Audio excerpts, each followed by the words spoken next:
படத்தோட காஸ்டிங் பத்தி பேசணும்னா முதல்ல வடிவேலுவை பத்தி தாங்க பேசணும். ரொம்ப நாளா பழைய வடிவேலுவை ஸ்கிரீன்ல பார்க்கணும்னு ஆசைப்பட்டவங்களுக்கு கண்டிப்பா இந்த படம் அந்த ஆசையை நிறைவேற்றிடும். சுஜி, அவனுக்கு என்ன மாதிரி கர்லிங் ஹேர் கிடையாது.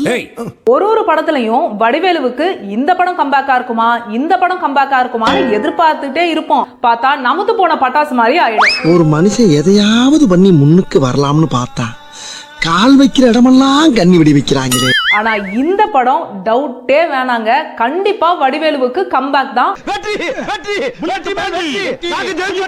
அதுவும் செகண்ட் ஹாஃப்ல மனுஷன் பிச்சிட்டாரு. இந்த படத்துல அலெக்சா கூட வர காமெடியா இருக்கட்டும், தியேட்டர்ல வர அந்த காமெடி சீன் எல்லாம் வேற லெவல்ல ஒர்க் ஆகிருக்கு. மூஞ்சி மட்டும் வயசா இருக்கு.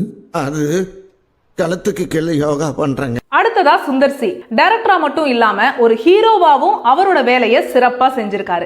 அந்த 100 கோடி ரூபாயை நான் அவன்கிட்ட அடிக்க போறேன், அதுக்கு தான் உதவி தேவை. இந்த படம் கலகலப்பு மாதிரி ஒரு ஃபுல் லென்த் காமெடி படம் கிடையாது. இது ஒரு கமர்ஷியல் மசாலா படம். பாட்டு வேணுமா பாட்டு இருக்கு, ஃபைட் வேணுமா ஃபைட் இருக்கு, எமோஷன் சீன்ஸ் வேணுமா அதுவும் இருக்கு, காமெடி வேணுமா இதுவும் இருக்குங்கிற மாதிரி எல்லாத்தையும் கலந்து கட்டி கொடுத்து ஸ்கிரீன் பிளே லாஜிக்கை மட்டும் கேட்றாதீங்கன்னு சொல்லாம சொல்லியிருக்காரு.